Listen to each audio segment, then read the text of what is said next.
warahmatullahi wabarakatuh. Halo semuanya, Wahyu Alhamdulillah kembali lagi. A few moments later. Baik, gimana nih kabar kalian semua? Semoga kita dalam keadaan sehat dan semangat terus ya.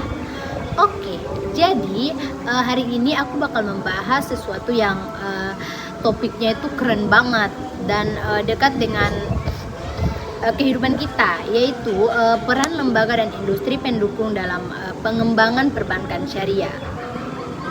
Mungkin kedengarannya agak berat ya di awal, tetapi tenang aja, aku bakal menjelaskan sampai kalian itu benar-benar mengerti. Jadi intinya itu kita bakal bahas siapa aja sih yang bantu menjalankan bank syariah supaya bisa maju, bisa dipercaya dan bisa bersaing dengan bank konvensional. Karena tanpa lembaga pendukung ini, bank syariah itu nggak akan bisa jalani dengan baik. Ibaratnya kayak mobil tanpa bensin, bisa jalan bentar doang, habis itu mogok lagi. Tanpa berlama-lama, kayaknya kita langsung aja ya ke poin intinya. Let's go!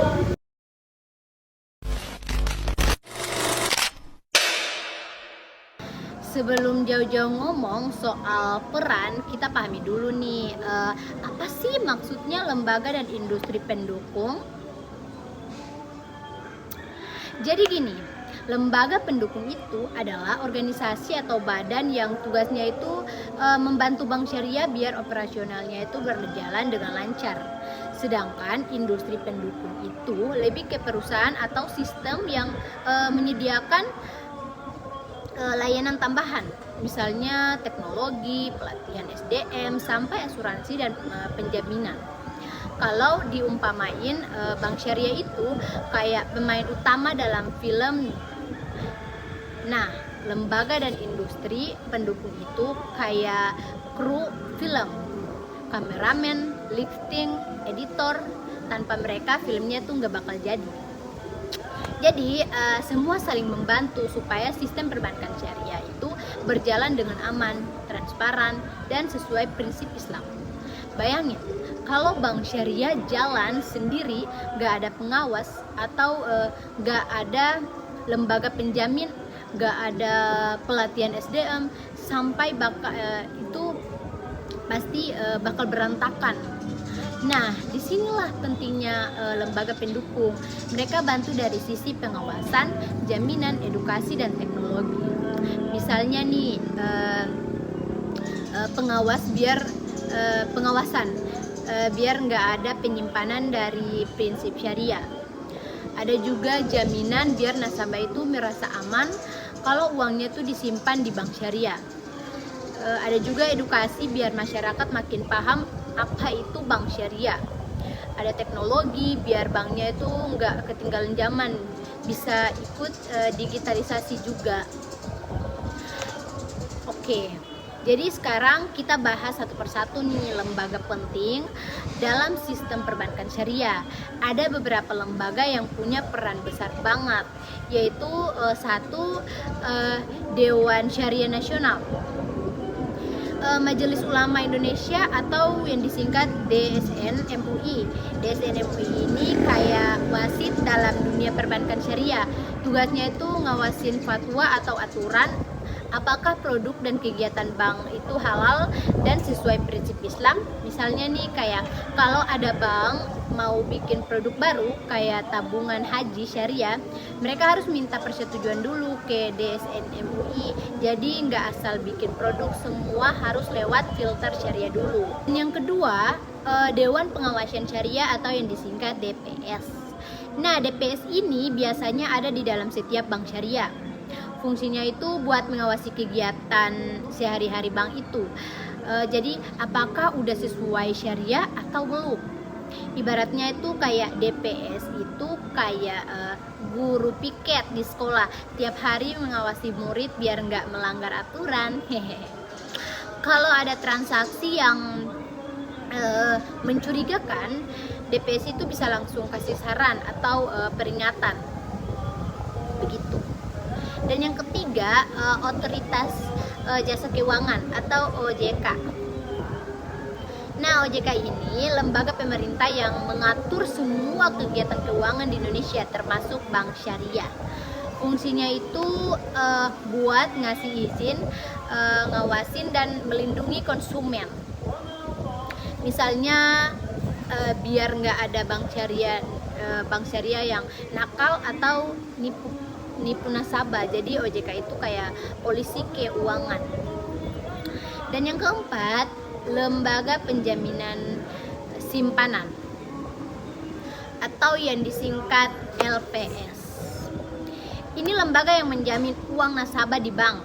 Kalau misalnya suatu hari banknya itu bangkrut atau uang nasabah nggak langsung hilang karena dijamin sama LPS. Nah, poin yang keenam, tuh lembaga pendidikan dan pelatihan. Bank syariah juga butuh SDM yang paham agama dan ekonomi. Nah, di sini peran lembaga pendidikan kayak kampus, pesantren ekonomi atau pelatihan profesional penting banget. Misalnya nih UIN, Stein Takdia atau lembaga pelatihan dari Bank Indonesia. Tanpa SDM yang paham dua-dua, sistemnya tuh bisa salah jalan. Yang ketujuh, lembaga keuangan mikro syariah atau LKMS. Contohnya nih BTM, BMT, Baitul Mal wa Tamwil. LKMS ini bantu masyarakat kecil biar bisa dapat akses keuangan tanpa riba. Mereka bantu UMKM biar bisa berkembang lewat sistem syariah. Jadi ini semacam fondasi ekonomi syariah di akar rumput.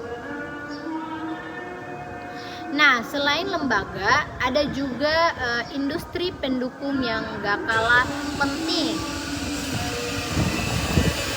Ini biasanya perusahaan yang bantu dari sistem teknologi informasi dan layanan tambahan. Kayak contohnya tuh satu, teknologi finansial atau fintech syariah. Misalnya ada aplikasi investasi syariah, zakat online atau dompet digital halal. Mereka tuh bantu bank syariah menjangkau anak muda yang suka transaksi online. Yang kedua, asuransi syariah atau takaful. Jadi kalau ada risiko, asuransi syariah bantu melindungi nasabah.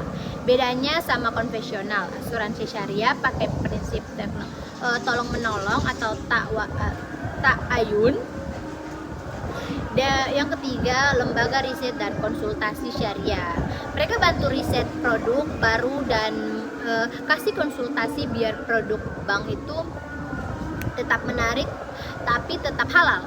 Dan yang keempat, media dan edukasi syariah. Misalnya akun-akun dakwah ekonomi Islam di YouTuber atau TikTok yang bantu ngabarin pemahaman tentang bank syariah. Ini penting banget buat edukasi syariah masyarakat luas. Nah, gak bisa dipungkiri kalau udah banyak lembaga pendukung perbankan syariah masih punya beberapa tantangan. Contohnya nih, kurangnya literasi masyarakat. Masih banyak yang mikir bank syariah itu sama aja kayak bank-bank biasa. Ada juga SDM yang masih terbatas, perkembangan teknologi yang belum merata di semua daerah. Tapi harapannya ke depan dengan dukungan semua lembaga dan industri pendukung, bank syariah bisa makin maju, modern tapi tetap sesuai syariat Islam. Kadang banyak orang mikir bank syariah itu nggak sama aja kayak bank syariah itu sama aja kayak bank-bank biasa, cuman beda nama aja. Nah, itu salah besar ya teman-teman, karena yang bikin beda bukan cuma namanya, tetapi sistem dan nilai-nilai yang dipegangnya. Bank syariah itu jalan pakai prinsip Islam. Artinya tuh begini, nggak boleh ada riba, nggak boleh ada spekulasi atau judi, dan semua transaksi itu harus adil serta transparan. Nah, semua sistem ini jalan dengan benar. Tentu nggak bisa cuman banknya aja yang kerja, harus ada lembaga-lembaga yang bantu dari belakang layar, memastikan semuanya tetap sesuai syariat. Ibaratnya nih, kalau dunia perbankan itu seperti sebuah tim sepak bola, maka bank syariah itu pemainnya dan lembaga pendukungnya itu adalah pelatih, wasit, manajer, bahkan penonton yang dukung dari tribun. Semua punya peran masing-masing supaya pertandingan berjalan dengan baik dan sportif. Nah, teman-teman, lembaga dan industri pendukung itu punya fungsi-fungsi umum yang penting. Kalau disimpulkan nih, ada 4 fungsi utama, yaitu 1, fungsi pengawasan, memastikan semua kegiatan bank syariah tetap patuh sama aturan Islam dan peraturan negara. 2, fungsi penguatan, membantu bank syariah dari sisi modal, SDM, dan teknologi. Dan yang ketiga, fungsi perlindungan, menjaga kepercayaan masyarakat supaya uang mereka itu aman. Yang keempat, fungsi edukasi, memberikan pemahaman tentang ekonomi Islam ke masyarakat luas. Contohnya nih, kalau masyarakat masih belum paham bedanya tabungan syariah dan konvensional, lembaga pendidikan dan media punya peran membuat jelasin itu tentang bahasa yang mudah. Jadi mereka bukan cuman pengawas, tetapi juga pendidikan dan penyemangat perkembangan ekonomi syariah.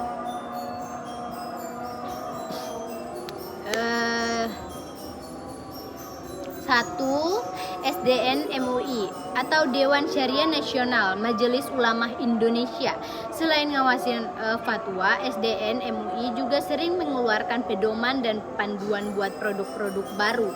Contohnya fatwa tentang akad mudharabah atau bagi hasil, fatwa tentang mudharabah atau jual beli, fatwa tentang ijarah atau sewa menyewa.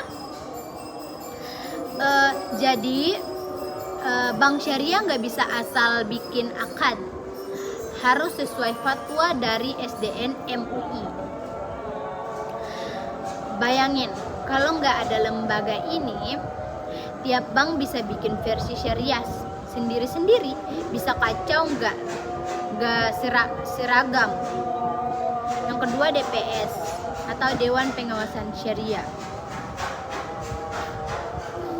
Nah, DPS ini biasanya berjumlah 1-3 orang di setiap bank syariah. Mereka orang-orang yang paham syariah dan ekonomi. Setiap kali bank syariah meluncurin produk baru, DPS harus mendatangi surat bahwa produk itu halal secara prinsip. Contoh kecilnya, misalnya nih, ada promo cicilan 0% di bank syariah.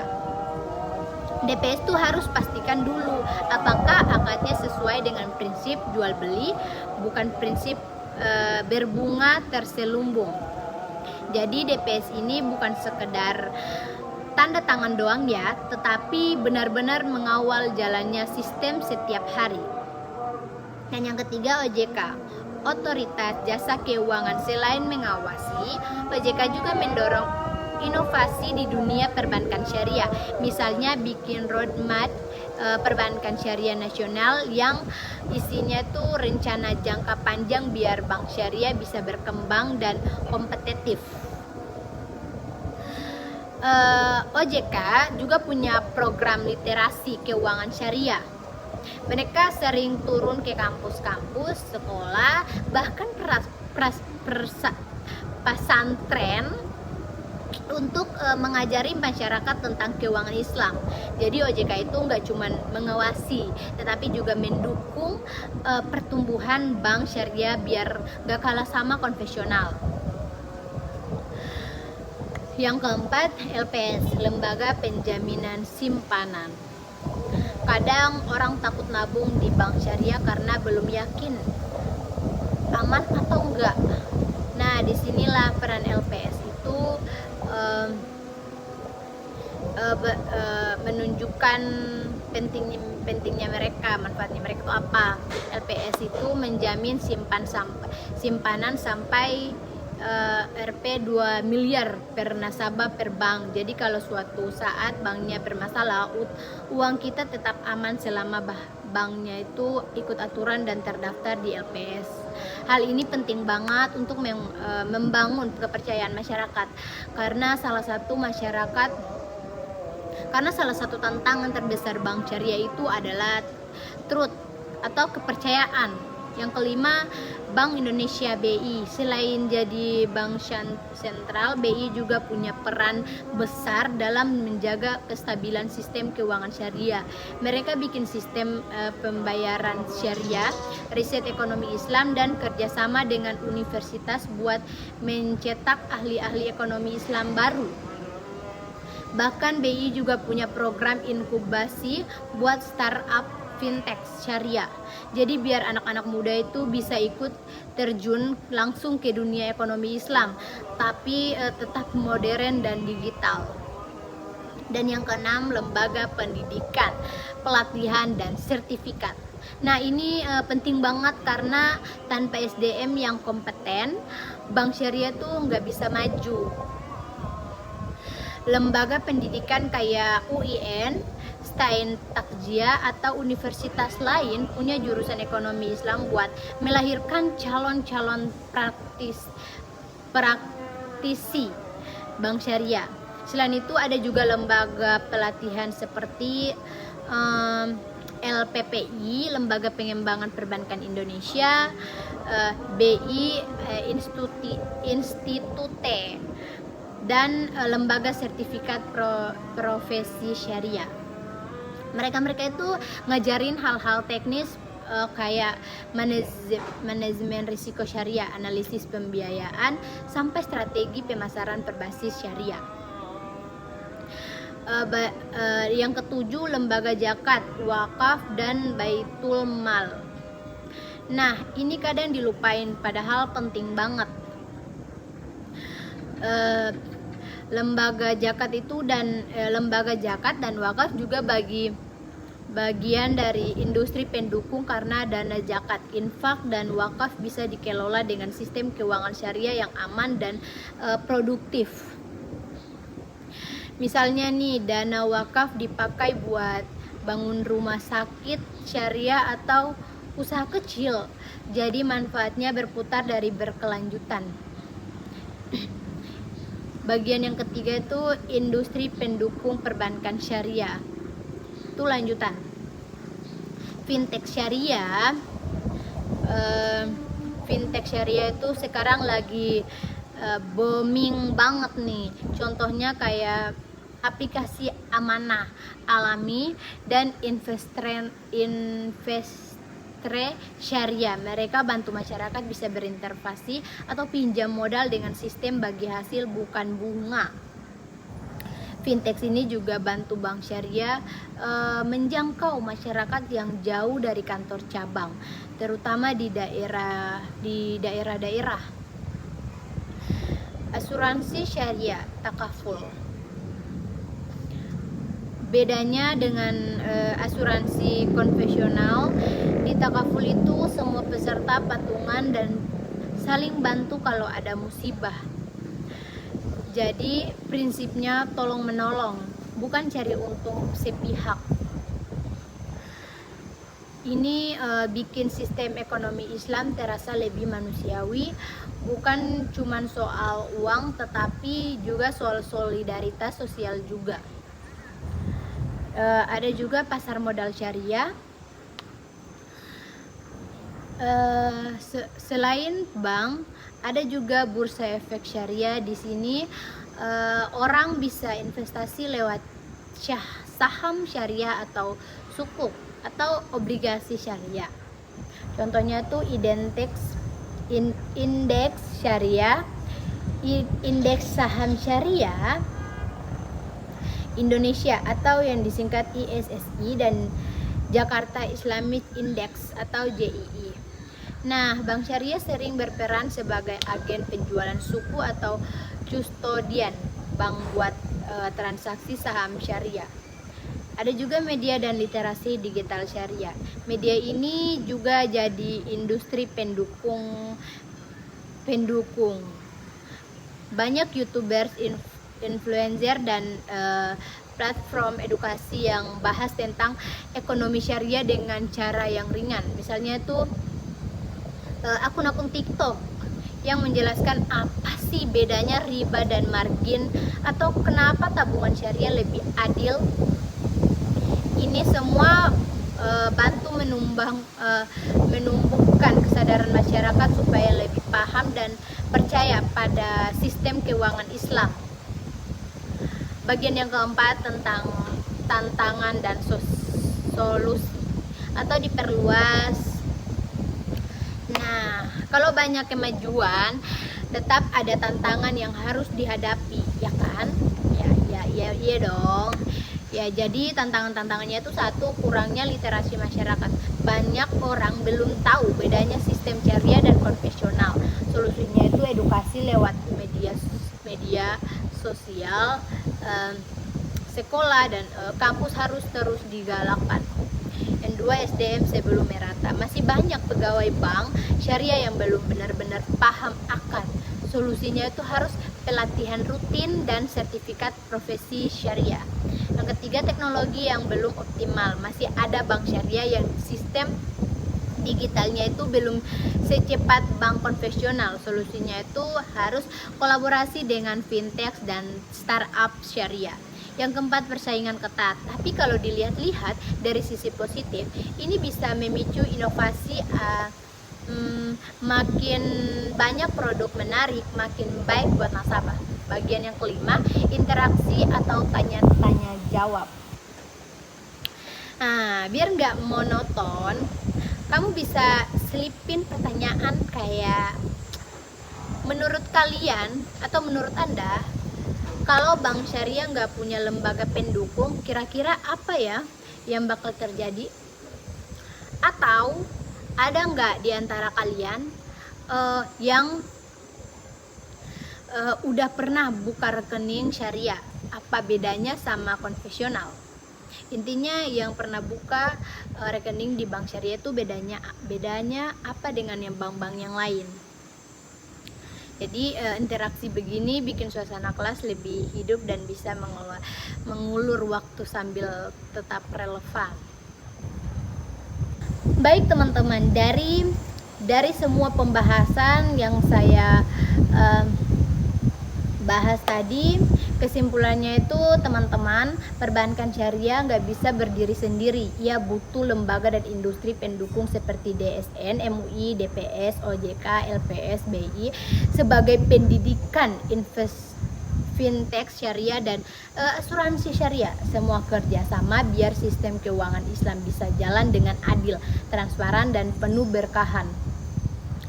Jadi teman-teman, semua lembaga dan industri pendukung itu ibaratnya tulang punggungnya perbankan syariah. Kalau semuanya kerja bareng dari DSN, MUI sampai fintech syariah, maka sistem ekonomi Islam di Indonesia itu bakal terus tumbuh, adil dan berkah. Dan harapan aku, harapan kita semua, semoga ke depan masyarakat Indonesia makin paham bahwa sistem keuangan syariah itu bukan cuma pilihan alternatif, tapi gaya hidup yang lebih etis dan berkeadilan. Mudah-mudahan dari penjelasan saya kita jadi lebih paham bahwa ekonomi Islam itu bukan cuma soal tanpa riba, tetapi juga soal sistem yang menyeluruh.